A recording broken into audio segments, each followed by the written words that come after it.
This is Guardian Radio, your station for up-to-the-minute news, intelligent, interactive, and engaging conversation. 96.9 FM. The views and opinions of the hosts and guests are their own and do not necessarily reflect the position of the management and staff of Guardian Network.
This morning and welcome back to Guardian Radio 96.9 FM, your station for fresh news and smart talk. It is another somber morning as we recognize the closing of the New Providence mango season.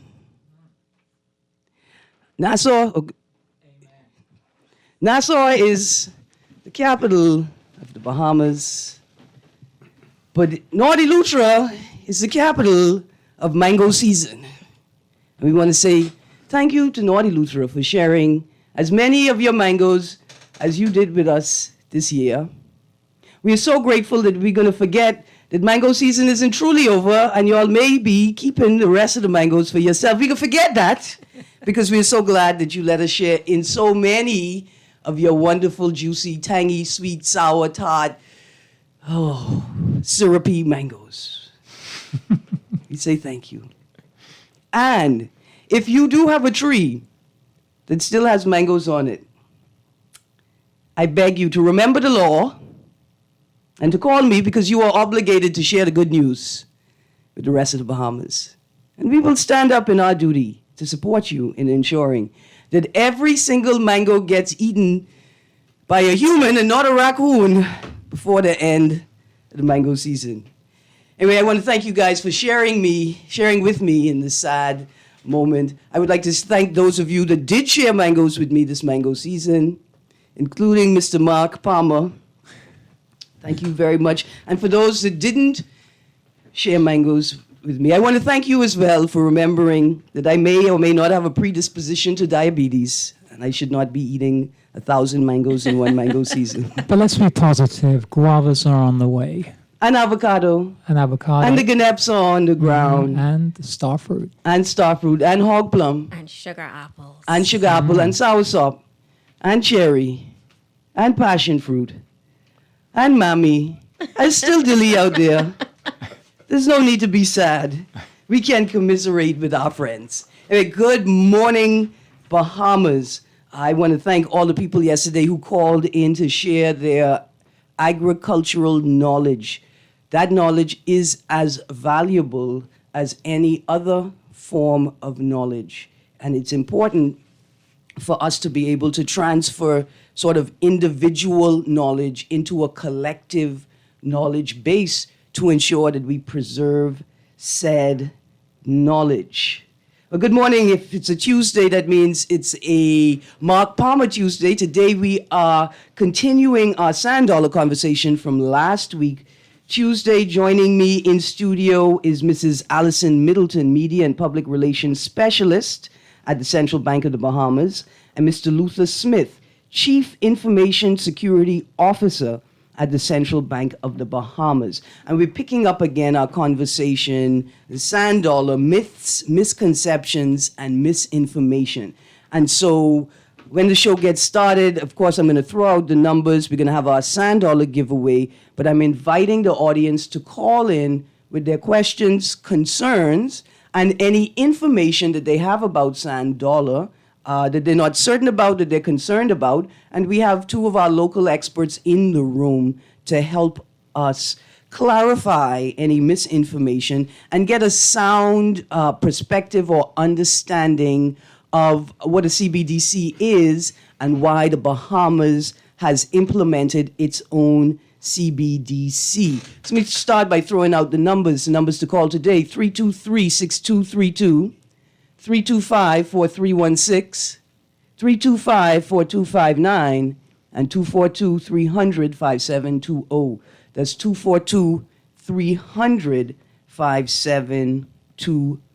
So let's get going. Today, Tuesday the 18th and Wednesday the 19th of July, central bank representatives will be giving out sand dollars at Quality Supermarket's Sea Grape Shopping Plaza.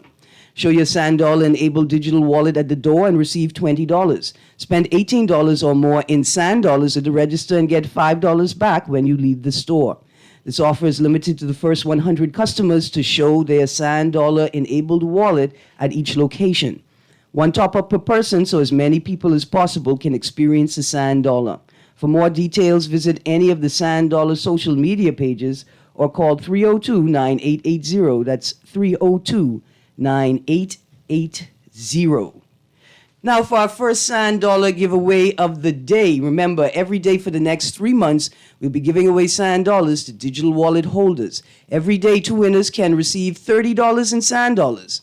To be eligible to win, you must have a digital wallet and answer the question correctly. When you call in, give the producer your name and number, digital wallet provider, and your digital wallet address to transfer the funds to your digital wallet if you get the right answer.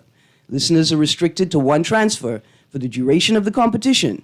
Again, you can only win once. Now, to my faithful trivia giveaway players, I've got central bank representatives in the studio, and I am going to put your petition to them. I've had a number of trivia players petition that they should be allowed to win more than once, and they are prepared to be restricted to maybe one win per month, if possible. They really enjoy the trivia, and they enjoy the opportunity to win sand dollars because they use sand dollars. So let's get to our first question of the day. What was the date? What was the date of the Bahama Rock All Bahamian concert? Remember, you got to have a digital wallet to play. What was the date of the Bahama Rock All Bahamian concert? The date of the Bahama Rock All Bahamian concert. And I see we got a caller on the line. Let me get to this caller right away. Good morning, caller. Good morning, Erin. Great. Good morning to your host. Good morning. How you doing? I'm fine. I ain't going for that, but let me just say, but first of all, give my condolences to Gail Sanders. Gail Sanders. Yes. On her loss, and I'm happy that they honor her. The stage funeral going to be on Friday. Yes. Yeah, so she's a great lady. One day they need to talk about her greatness and history. And a proud Bahamian. Absolutely. But I've got to organize to get some members of the community who could speak best to her legacy. Yes, and one of them is Miss Ferguson from the Drunk Canoe program. Would come on what her name is? Arlene Nash Ferguson? Arlene Ferguson would be the best one. Yeah. Yeah, and also want to congratulate Bahamas team. Congratulations to New Providence and Crown Bahama. We can talk about that on Friday. On Friday. I just want to throw them out there. And also congratulations to the commission, and headed by Leslie and Jack Thompson. The Independent Secretary today. Yeah, Secretary of tremendous job they done for independent. And you can talk more about that, but she's an independent baby. I think she born in the early 70s or late 70s, middle 70s. Okay. I'm asking. I'm not sure. I think she is younger than the independence, slightly younger than the independence generation. But like John Boswick, right, the second said, he was born, bred, and dead Bahamian. We're all the independence generation. No, I'm saying the reason I'm saying that, I am proud to know that our country's in good hands, and she's included in that. I mean, the baton. Those are very wonderful words, Pumpkin Eater. I'm not talking about that today. You got me a little, tongue-tied. I don't want to talk about that right now, Pumpkin Eater. Close. I want to be able to offer authentic and sincere critique. Sure, and close, you talk about mangroves, right? Yeah. The large mangroves, and we used to grow mangroves on our farm. It's mangolos in August. Yeah, where the Yeah, farm where is. those round red. Yeah, where the, don't mind that. Where is the farm? Did the mangoes be on the tree in late August, Pumpkin Eater? Yeah. I asking you. Yeah, but I know they still do mango farming, but back then we had it on our farm. Okay. The red. Yeah, late August. You start in August Yeah. with the canaps Yes. and the red and the yellow plums. The hog plums. Yeah, I love them, the hog plums. But Yeah. they do have the little round mango. I think they call them. I'm starting to be corrected on this one. I think they call them mangolos. No. So mangola is a common term for all mangoes that are not hairy. Okay, right. Right? So, There's no variety called mangolas. okay, sure, okay. We are These just discriminatory people. And we have decided, no, it's a very slur-like term, mangola. I got you correct that because a lot of people, they used to call them a long time ago. Now, because used to call them all of them the round big set. We used Yeah, to call them mangolas, and the Erie set is call them the juice I mango. forget the name. It slipped me back to the Erie mango. Yeah, common mango, juice Tangerine mango. something like that. Yeah, Yeah, but those are the last round ones in August. thank you. Have a good day. Absolutely. I still mad at you that you ain't tell me where all this fruit is, where the August. Well, the fruit is. Yeah. Top secret. What I'm gonna do, I'm gonna WhatsApp you. Okay. You'll be able to. I don't be able to pick it up. Okay, I will. But I'll tell you where to go. Okay, thank you. Have a good day. Yes, man. And I promise that I will share a mango with somebody, maybe multiple somebodies, because that is our national duty to share the joy and the love. Okay, guys, the first question of the day. What was the date of the Bahama Rock All Bahamian concert? What was the date of the Bahama Rock All Bahamian concert? Again, I've got some text, but texters, I need you to share your digital wallet information to receive the prize. On what date was the Bahama Rock All Bahamian concert held this year? First ever Bahama Rock All Bahamian concert. All right, let's get into our show. Again, joining us this morning from the Central Bank of the Bahamas is Mrs. Allison Middleton, Media and Public Relations Specialist, and Mr. Luther Smith, Chief Information Security Officer. And we are talking myths, misconceptions, and misinformation around the sand dollar. And we're inviting the audience to call in and share their concerns or questions so that the local experts can address them. Good morning. Good morning. Good morning, Bahamas. How are you? I am well. And I'm wonderful. I'm good. Good morning, Mark. Hey, good morning, everyone. Absolutely. So let's get right into it, guys. I yield the floor to you. I have a question, actually, which has just happened literally the last week or so, and it regards the Brazilian central bank currency. And so what happened in their pilot, what was interesting is they allowed the public to audit the code. I don't know if you ever heard of anything like that. But so some of the blockchain developers went in and did an audit of the code. And they found two things, which I'm sure they're not terribly worrying, but he said he found the existence, there's this guy, right? He's Pedro Magal. I don't know how to pronounce his name, but it's Portuguese.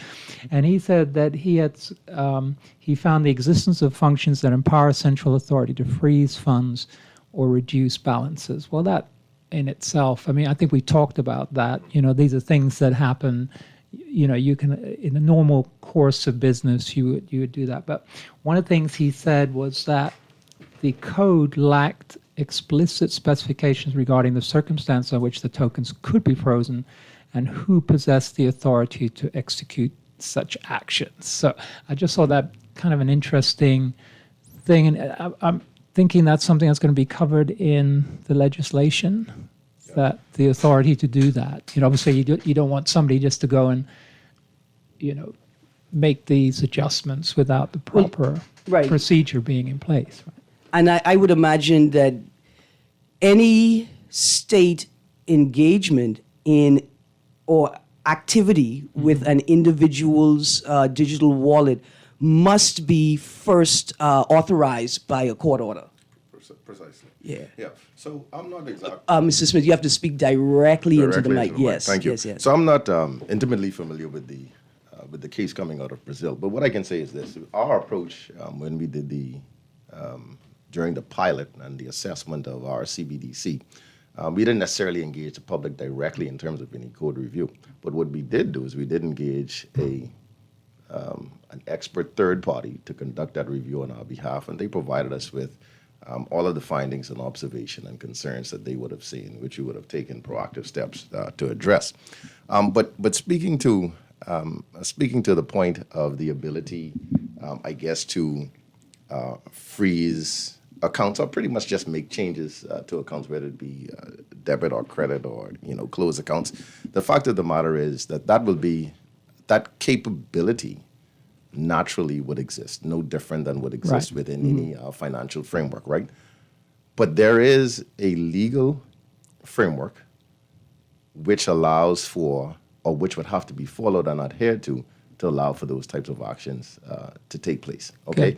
And along with that, in terms of the access controls parameters that we would have put in place, there are multiple levels of authorities or signatories within the system that would have to sign off and approve on these types of actions. So this is not held with one single individual. Okay. Mm-hmm. So that's very reassuring. Mm-hmm. Because obviously, if the bank should have the ability to change, the amounts. If there's an error or if there's some transactional error, those sort of things are fairly straightforward. I think there's just a fear, you're talking about, remember we're going to have a conspiracy Tuesday. Yeah, but there's a lot of fear that, the government will just raid unchecked. And, if they don't like somebody, they're just going to, deduct the money out of their account and so on and so forth. So I'm glad that this framework exists to allow that not to happen. And what I thought about was, particularly because a target audience for the sand dollar is elderly people, right? A target audience who would use the sand dollar because it's a safer option than walking with cash, right? It's a safer option than necessarily a credit card in many instances because you don't run the risk of the credit card being hacked or stolen. Your money is quite secure. But for elderly people who are also a bit, elderly Bahamians have a money culture of privacy. I don't need to talk to nobody about my money. My money is my money, right? A situation may arise where someone passes away with any amount of funds is significant, but with a significant amount of funds in a sand dollar wallet. And so then what is the procedure to gain access to that wallet, right? And to remove those funds or to have them transferred to the wallet of a family member. And so that would require the ability to go in, I guess, through a back door, particularly if the person passed away without sharing their codes or their information, their access information for said digital wallet. Maybe even possibly in case of like a medical emergency, there's money on the funds, there's funds on the wallet, hospital has to get paid, somebody got to access the money. In an emergency situation, I'm going to say, yes, you could access my wallet if you need to pay this medical bill, please. Because that happened just recently with my mom broke her arm, but thankfully before that, she put me as a signatory on her account. And so that worked just really, it was just really fortuitous. But I think that's a really good question. How do we, is there a system in place that we can get a signature on somebody else's wallet? I think that's probably the question you're asking. In a backup, Erin Greene, in the case of emergency, can have access to this wallet, But just a concern that I thought about, particularly with older users and the culture that surrounds older Bahamians and money. But listen, we got a call on the line and a couple of texts with some great questions. Good morning, caller. You're on the clock.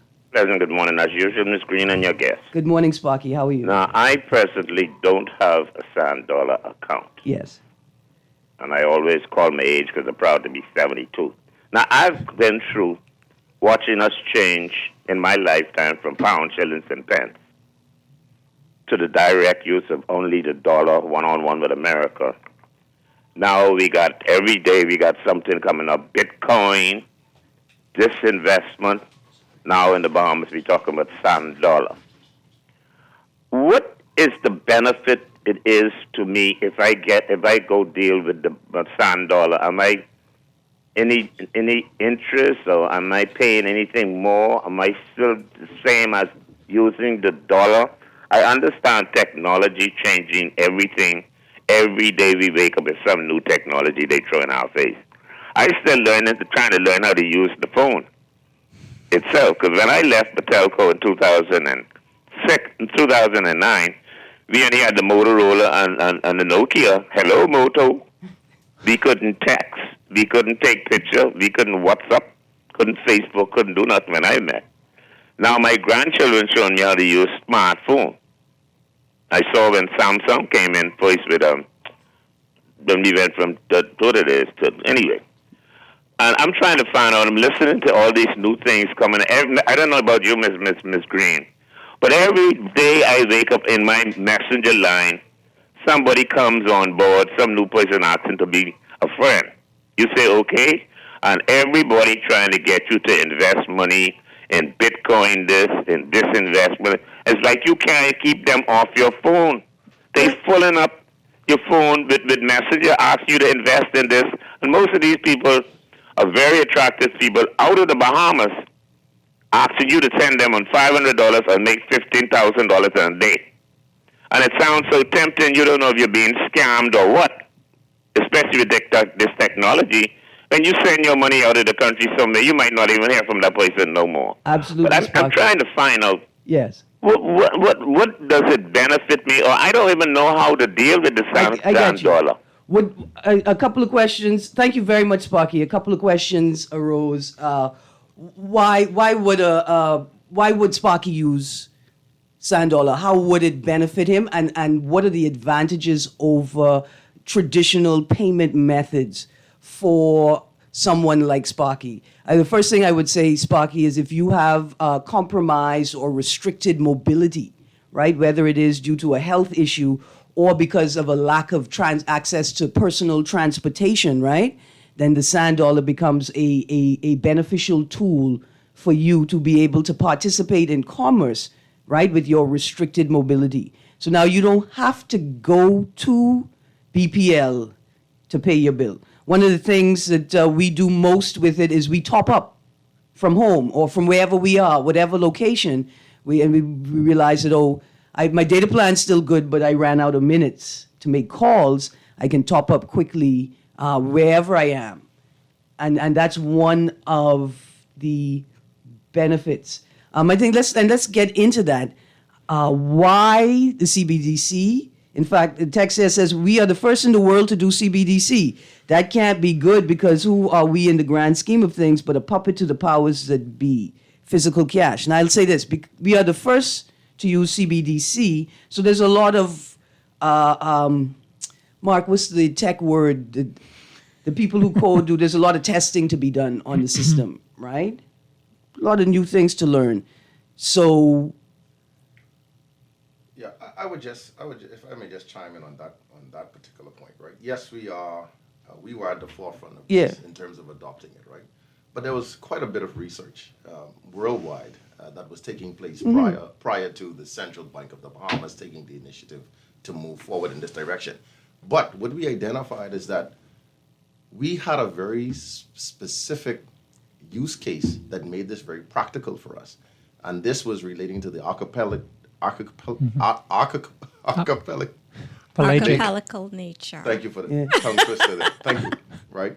Nature of the Bahamas, right? And we had a large sector of our population, right, that was underserved relative to being able to participate in the financial space. We had to move forward in the interest of the Bahamian people, and that is why we found ourselves, one of the key reasons why we found ourselves at the forefront of this, right? We just didn't want to do something that looked or sounded nice. We had a real and practical use case that made this viable for us. And from the perspective of an advocate, the government has an obligation. They have a constitutional duty to ensure equal and equitable access to commerce and to banking services across the archipelago. And it's not just a matter of equal and equitable with other Bahamians on other islands or in the capital, but equitable to with the broad range of services offered to Bahamians and foreigners within the Commonwealth of the Bahamas. And just on the back end of that, I'll just also like to add this. That is not to suggest that there aren't lessons to be learned. We accept that. But again, this is the nature of things. But where we've put in place a framework, we've put in place a team that is consistently monitoring this solution from all aspects to ensure that at the end of the day, any gaps that are identified, any limitations that are identified, that they are addressed and responded to very quickly. So we accept that, but I think we have put in place a team and the controls necessary to ensure that we have a efficient and viable solution. And that's the whole idea of a pilot as well, isn't it? It's a pilot. Is Precisely. that you're, getting a viable product out of it, out of the end of it. Yeah. Yeah, absolutely. And so, back to Sparky's point, why the CBDC and why should you use the CBDC? For many Bahamians, your reason for using the CBDC is going to be sort of far from the center.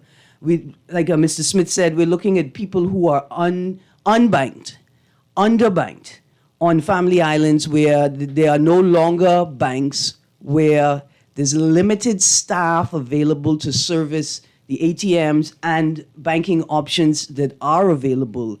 And so, Sparky, a senior citizen, there are many benefits for using the sand dollar as an additional or an alternate payment method. But for many Bahamians, the sand dollar is the only payment method that is available to many people. And you could say, well, there's no restriction there's no legal restriction on access to cash, but there is a technical, practical limitation or restriction to access to cash for many family islanders. And it's become an emergency situation. And I think if we got to take a snapshot of Andros right now, immediately after the fire in North Andros, right, we'll see that people are struggling with payment options and methods, access to cash, access to services. And we could see that we need this solution coupled with auxiliary or complementary solutions to ensure that every single Bahamian has equal and equitable access to commerce, to banking, to the access to the services and goods and transportation. And they can't do that if they don't have real-time access to fiat. And what Sand Dollar provides is real-time access to fiat. Yes, it does. And we even refer to sand dollar as digital fiat. Yes. And so some of the benefits, additional benefits are, and there was a question that your caller raised was, is this interest bearing? But it's not. It is just a digital version of cash. When you have cash in your wallet that's not in a bank, because it's not a bank account, you're not earning any interest on that. So same too, you will not earn interest on the sand dollar once it's in your wallet. And His other question was about, will there be any charges? Like if I have my money in the bank, they can charge me like $12 a month, monthly so fee. again, once your money is sitting in your wallet, traditional cash, banknotes and coins are in your wallet, no one's charging you fees for that. I found an old purse that my mom had, and I just found $300. And she always hid money. I just found $300 that she had. No one took any fee. It's still worth $300. Probably not $300. I mean, you took a fee. Well, I took the whole fee. I took it all. Yes. And if my daddy's listening, he's probably like, I'm going to get my 10% soon. so no fees associated with the funds that are in your wallet. There may be fees associated for transferring money in and out of the wallet, depending on if you're using your debit card to transfer money in, because Visa is charging the wallet providers a fee. Every time you use your Visa card, somebody is charged a fee for that. And so that fee is passed on to the wallet holder. But if you choose to use the solution that we have developed, which is through ACH. The transfer, so bank transfer, the only fee you would pay is how much your bank charges you to just do a third-party transfer. Right. And wallet providers, I imagine there is a small fee to, like if I go to the store and give them physical cash to then have put on my digital wallet, there's a small fee attached to that. Some of them. Yes. Right. And so for users, the informed user is the best user, right? The informed user is the safest user. And so I say, when you are deciding which digital wallet provider you're going to go with, take the time to give them a call. Go to their offices. I've been to a couple. They have IT teams. They've been very helpful. And you sit and ask them, well, what are the benefits? And ask them, what are the differences between your wallet and other wallet providers? What are the advantages? What are some of the things that you don't offer that others offer? Because becoming informed leaves you in the strongest position to protect your assets. Absolutely. Is Sand Dollar intended to replace cash? No. Sand Dollar is not a cash replacement. It is a cash alternative. And that's something that we have been spreading from the very beginning. One thing for us, even when we do our events, we make sure that Sand Dollar and cash, and if the person wants to accept Visa and MasterCard, that Sand Dollar is not just the only method of payment, just to really drill that message, is that it is not is not intended to be a cash replacement, not in the Bahamas. And we're only talking about Sand Dollar in the Bahamas. It's not a drive to sneakily move the country cashless, not at all. Yeah, and I think just to add to that, to allay any concerns around that, I think I can go on record to say that the central bank is making further investments in its cash processing facilities and capabilities. So that in of itself says we're modernizing that environment. So that in of itself says that we have no interest in moving away from cash. We're continuing to make investments in our cash operations. Absolutely. Now, who governs or arbitrates disputes between users, and I think that's the most important, between users and merchants, and between users and wallet providers? That would be the same body that arbitrates disputes between the banks, the traditional banks, and the wallet providers right now, and their public.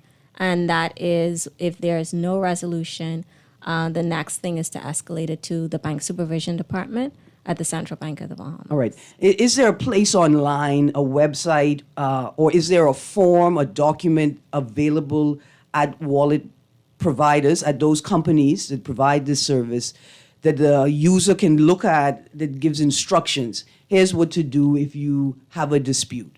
Here is the agency that you contact. Here's what to do if you have a dispute with your wallet provider. Gather your documentation from your phone, identify clearly what the dispute is, go in to see this, right? There's a compliance officer in each company. Is there any central location where people can access information that explains these steps? Because like on a debit card, you flip it over, right? And Right, it gives and you on a the back number, of the debit card, and you yeah. just call that number, right? And are there plans to standardize across wallet providers the procedures, right? These sort of basic procedures and websites, for instance, instructions should be clearly available or accessible, easily found on the website when you access it, things like that. Or maybe in the wallet itself. Right, the app Yeah. that constitutes the wallet, yeah. So we are looking at ways to standardize certain things amongst the wallet providers, and finding information or where to find help is one of those. Yeah. And while I do know that some of them have published this type of information on their websites, I cannot confidently say that all of them have. But that's also something that we should make sure that we have clearly stated on the Sand Dollar website. And I know that we don't. So that's a really good takeaway from me. from this conversation, as that is definitely something that we need to move to enact rather quickly. And how quickly would it take? Because, it's like if you take somebody to court, it could be 5 or 6 years. You want to have confidence in the system. You want it to Yes. be resolved, pretty rapidly. Right. And for like people who pay rent on a weekly basis, right? And so their situation is a little more urgent than others. Yeah, and through just to add to what my colleague stated, yes, as she indicated, we may not be able to go on record relative to what each individual provider is doing or how they make that information available. But we have at the central bank and through the team have formulated a $100 hotline where persons can call in, ask questions, and if they have some complaints, they can raise those directly with the central bank. It may require them being redirected to their AFI Right. that onboarded them, but at the end of the day, we still can serve as a point of contact to provide some direction. Right. And I'm sure that'll provide a great degree of confidence for users, right? That the central bank stands as a part of the process. Another text, and then I get a question.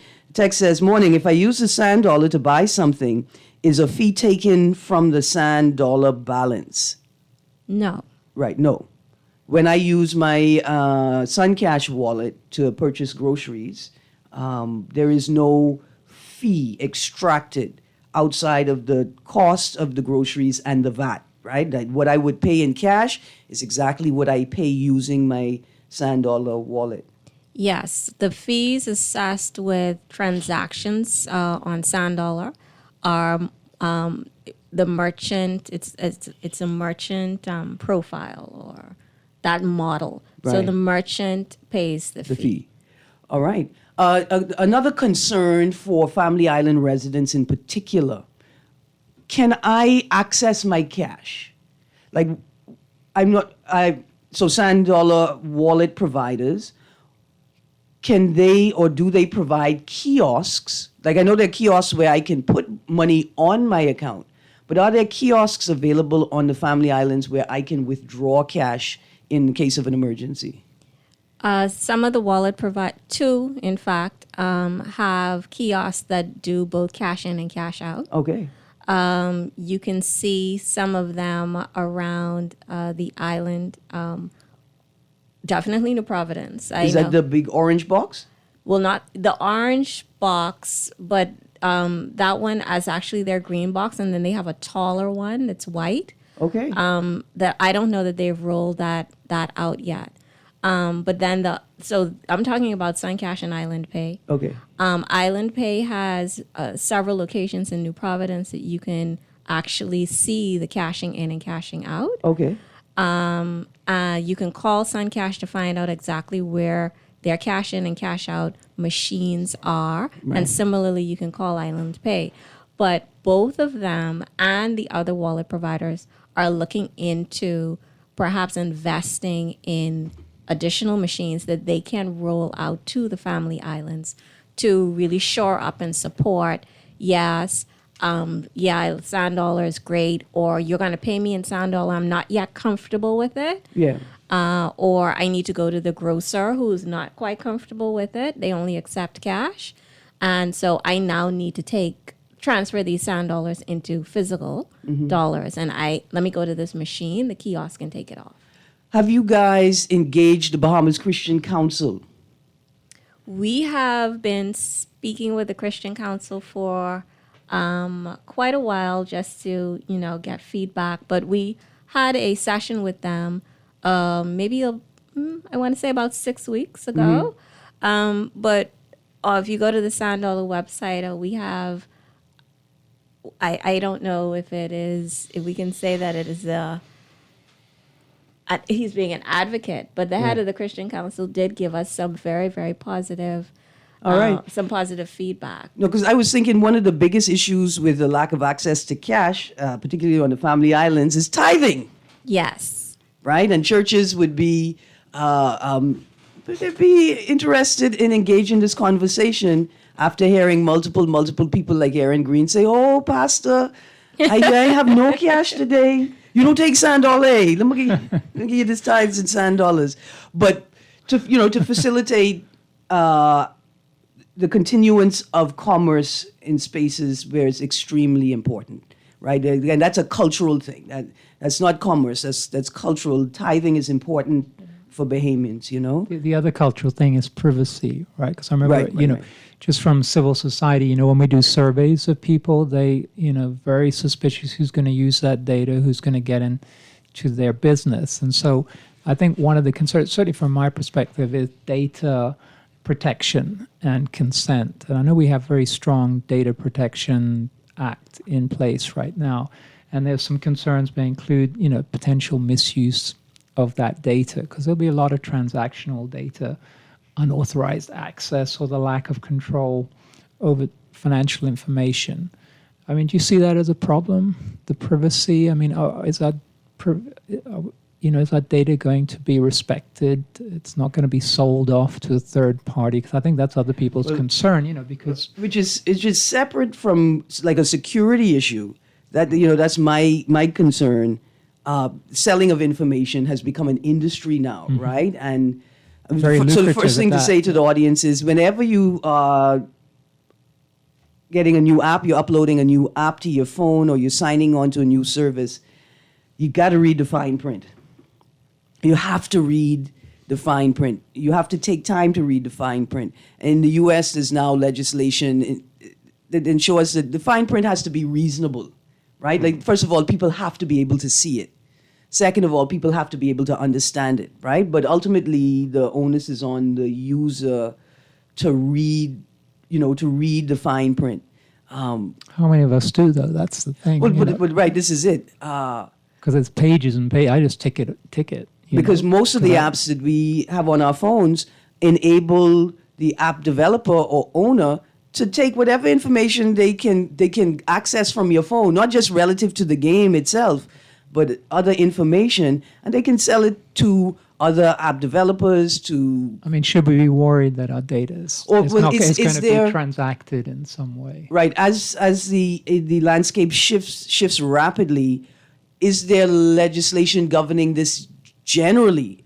Access to information with new digital services. Who controls it? Who can sell it? Who owns it? And for what purposes can it be used? So I'll chime in here and say this, that your concern is noted. There is a data protection commission, right, that was charged with the protection of personal information. And through their legislation, they have established rules and guidelines that govern how entities manage your personal information. Now, here's what it boils down to. Are these entities, organizations, following those guidelines? What the central bank has done, and this is specifically with respect to sand dollar, what we have done is every AFI, authorized financial institution, wallet service providers as we refer to them, had to undergo a robust cybersecurity assessment, both for an application and an architectural assessment, right? An organizational assessment, I should say.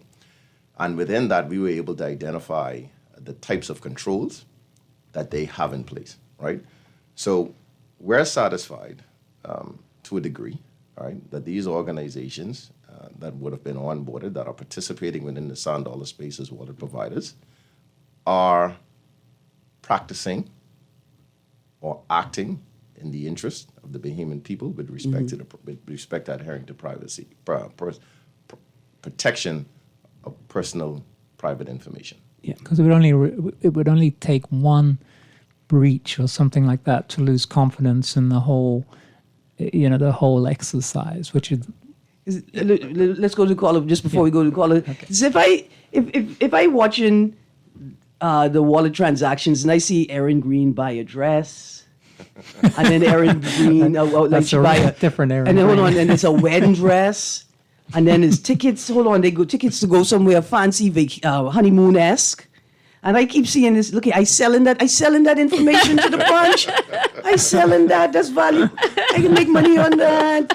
And Which punch that is? With the 1-2 punches and sell it to. But right there, you can understand how people are prompted to but we're relying on legislation, protocols, and regulatory frameworks that already exist and that are already being applied in other financial services. And perhaps being enhanced in consideration Yes. of Of this- advancements that are taking place. Yes. Absolutely. We got a caller on the line. Good morning, caller. You're on the clock. Hi, how you doing? Good, thank you. Enjoying the show. Very good show. Thank you. Let me just say that I am adversarial to the electronic currencies. Let me just get that. I'm very biased against it, simply because I'm a student of history, and I have never seen in history where a government ultimately could be trusted in anything. The question that I would have, how much monitoring capability does the government have into transactions that private people make? Do they have 100% monitoring capability or 90% capability? That's the first question. The second question is the government able to block transactions to parties that they don't agree with? And what level would they be able to block transactions? I'll hang up and listen to your response. Absolutely. Thank you. Very, very good questions. What's the monitoring capacity or capability of the government in terms of personal transactions, and then the government's ability to block particular transactions? So, like, if we start with the latter, we know that in China they have a very restricted social media space. The government has determined what apps can be accessed in that domain. I think of a situation where, somebody would say, hey, listen, we're opposed to this LGBTI stuff, and we're going to block access to purchases from certain particular companies, right? Like, I could see that happening in jurisdictions in the region. And so is there an inclination? Is that the road that we're heading down? And does the technology allow for that to happen? With the former, I imagine that it's the AFI, it's the wallet provider that has first access to the transactions and not any government agency, unless it's the Sand Dollar app, in which case Central Bank of the Bahamas staff have first contact with user information. So just before we get started, I want to clarify that the central bank is not a part of central government. Right. And so the central bank and whatever access the central bank has to your banking information and or to your Sand Dollar wallet, that is not accessible by central government. Mm-hmm. Okay? So that's just first and foremost. And then secondly, the question regarding the blocking of or Right. restricting where you're spending. Sand Dollar, again, is a digital version of cash. And I know I say this all the time, but it just really simplifies it, I found, as we're explaining. Yes. You cannot, or we do not right now, central bank has not said you cannot spend cash here. You cannot spend cash, physical cash there. And so central bank does not have a desire to restrict where you can spend your digital currency. Is it possible through the technology? Yes, it is. And in the example that I gave last week, U.S. Social Services are giving out their remitting funds on what we call food stamps are not stamps anymore. It's on a card. It's on a which is basically like a Visa, Mastercard. Right. You can only spend that in certain stores because they don't want you to take that and then take a trip to Bali. On your children, on taxpayers' money, and on your children's school precisely. fee. Yeah. So on what should be used for that. But the agency would decide that, or the merchant can decide that. That isn't something that central bank would regulate and or restrict. Absolutely. See, because I for it though. Y'all don't let me be the prime minister. I for it. First of all, you wait for Ministry of Works. You can't buy no coal patch with my digital wallet. Can't buy no cold patch. And then there's an even more serious consideration, like when we're talking, linked to the social services perspective, right? Like we're talking about people, like if you've been convicted of a serious traffic offense, of manslaughter or killing in while driving, and it's alcohol related, then I may, for the purpose of your penalty, I may restrict your ability to spend your sand dollars in liquor stores, right? Like I could imagine that. And I think there are some purposes, but again, the central government does not have access to anybody's information or funds without a court order, right? That would arise through existing regulatory and legislative frameworks. And no, I don't think the government, central bank, anybody is in the business of restricting how you could spend your money. Precisely. I think there's a lot that's being said in terms of what the solutions are capable of doing.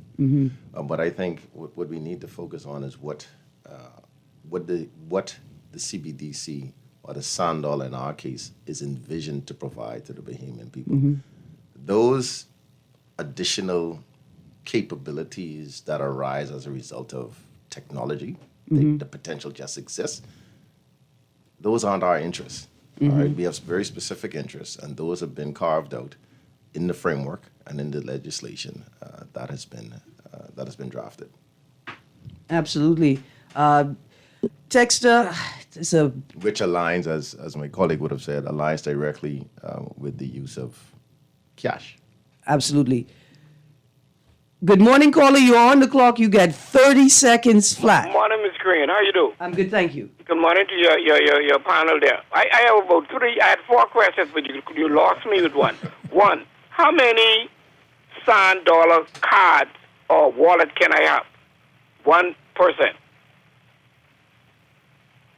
How many phone numbers do you have? Or they go with phone numbers? Well, right now, most of them do. But at each wallet provider wants to limit, they prefer to limit you to one. Per phone number. So me and somebody won't be able to share a wallet? You can share a wallet. Right now, I share my wallet. So okay. Next question. How much am I allowed to put on this wallet? The maximum the maximum you can put on the maximum you can put on a personal wallet is $8,000. That's the maximum it can hold. That's enough to buy a car. And the last one, can I get robbed? Can somebody hold me at gunpoint and rob me with my sand dollar wallet? Yes, they can hold you at gunpoint and they can say, transfer all of that money to my wallet. When you do that, there is a record that says that you transferred the money to their wallet. That's criminal. So you got 2 options. Smile. First of all, just keep smiling and transfer the money. Yeah. And take a picture quietly while you transferring it. Like tell them my eyesight bad and hold it right to your face and take a picture. So you could accompany the picture with the transaction record when the police go for them. Would they know who I transfer the money to? Exactly, they will do. Okay, but they can get catch automatically, and that's no problem. All right. There's some things I was concerned about. If you panic, here's what to do: break your phone. Just panic. Like old people panic and throw the phone hard and break it and say, "Oh my goodness, I can't transfer the money no more. My phone broken." And then I did. No. What you think happened there? No. They could be like, look here, y'all old people, y'all is be annoying. That's what they can say. Y'all old people is annoying me. Pops, go home. Don't be on this road. That's what they can say. But I can take that then. I can try that. Yes, sir. Okay. Thank you very, very much. Absolutely. Listen, guys, to the caller on the line, I'm so sorry. We're all out of time. But I thank you for calling so late in the show because now I'm compelled to say to my guests, please, we must do this again. If not next week, Tuesday, the following Tuesday. But, people do have concerns. They do have questions. And I think it's great to have an opportunity to speak directly to the experts. We Absolutely. agree. Yeah, and I think too, we're encouraged by the level of interest. I mean, because we want to do this. We want to get the questions. We want to field the questions, and we want to get them answered. Absolutely. And again, I even as my colleague indicated earlier, there's at least one takeaway that she has. So that's a good thing. That's a positive thing. Absolutely. Last text is producers. I'm sure he's playing the music. I'm going to, in fact, text 6891. I'm going to show them this question. So when they come back, they're prepared to answer it. And the last thing is, how do NGOs and special interest groups connect with the central bank, right, to ensure that they're creating organizations that can participate in the development of the sand dollar and CBDCs in the Bahamas? That's for our next discussion, because an informed user is a secure user. Thank you very much, Mrs. Middleton and Mr. Smith, for joining us today. Thank you, Mark. Even though you didn't bring any mangoes, we shall not turn you away. Dear Bahamas, have a wonderful, wonderful day. Yes, good day, Bahamas. Thank you.